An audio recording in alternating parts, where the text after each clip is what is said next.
To the Ukraine-Russian war expose the scam, the farce of the Green Deal? Let's get into it.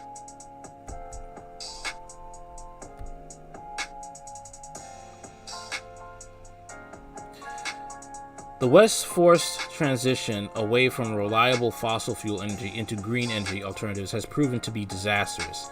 And thanks to the war in Ukraine, Western economies are finally waking up to that fact.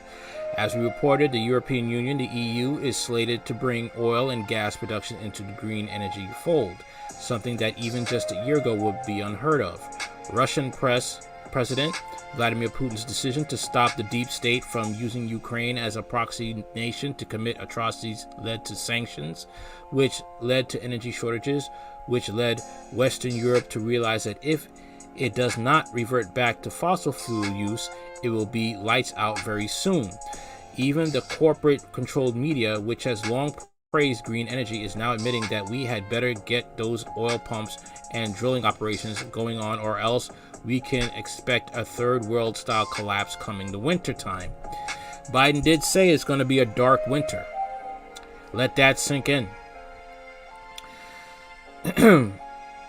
An energy-starved world is turning to coal as natural gas, and oil shortages exacerbated by Russia's war against Ukraine led countries back to the dirtiest fossil fuel, the journal reported.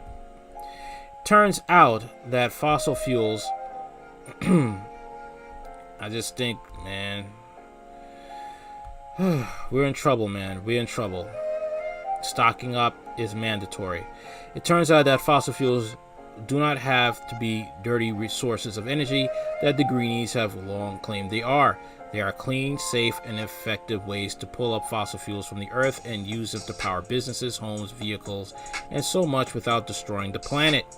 The EU plans to keep policies in place to ensure that fossil fuels are generated cleanly and responsibly, but no longer will they be on the chopping block for a full phase-out and ban like before. Even clean coal is making a comeback, as it is needed along with others to keep heaters going, plants growing, and the world economy flowing. Wind, solar, and wishful thinking are simply not enough to keep the lights on. From the US to Europe to China, many of the world's largest economies are increasing short-term coal purchases to ensure sufficient supplies of electricity, despite prior pledges by many countries to reduce their coal consumption to combat climate change.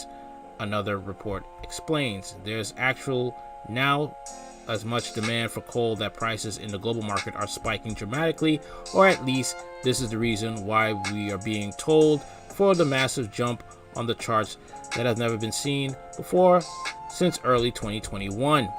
Benchmark prices for coal reached new records this year, one example being spot coal prices at Australia's Newcastle port, a key supplier to Asia. Their oil topped $400 a ton for the first time ever last month. Hilariously, the push for coal is being led by Europe, ground zero for the green movement, which finally realized that one can't burn fake virtue or melt posing in front of camera in the winter to keep warm, and is boosting coal purchases to ensure it can keep power flowing to homes and factories after Russia cut gas supplies to the continent, report. Oh man. I mean, look, you cannot mess with Russia. Okay? They are sitting on the largest amounts of black gold in the world. They are running things. You put sanctions on them, and they're still running things.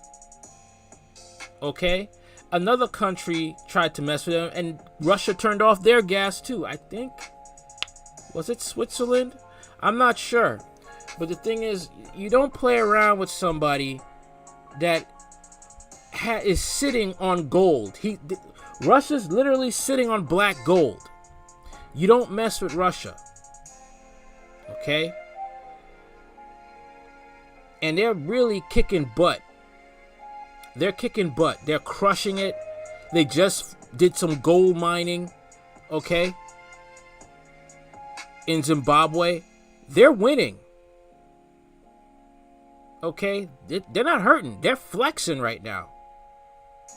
And they're helping the Zimbabwe government right now. They're flexing. They're having the biggest flex right now. I don't know what to tell you. Germany, which not long ago promised to eliminate coal as a power source by 2030, is among the nations now importing more. Instead of phasing out coal completely by 2030, Germany could be more reliant on it than ever before by that time.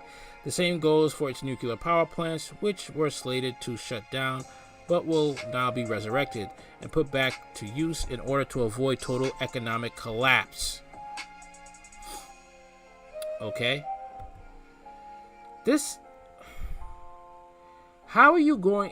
My thing is this. How do you try and uproot resources that have been used for a very long time and just replace them with green energy? That doesn't work. Our countries, the first world countries, have been too dependent on this for a long time. It's gone too far. And then you want to try to put sanctions on the bear, who's basically rich.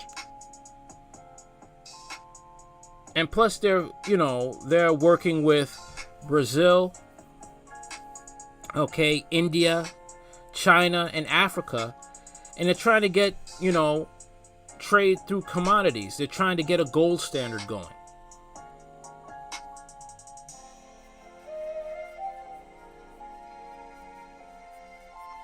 That's the thing. Anyway, tell me what you think about this story. What do you think? Let me know in the comments. What's your opinion on this? What are your thoughts? Like, share, comment, subscribe. Later.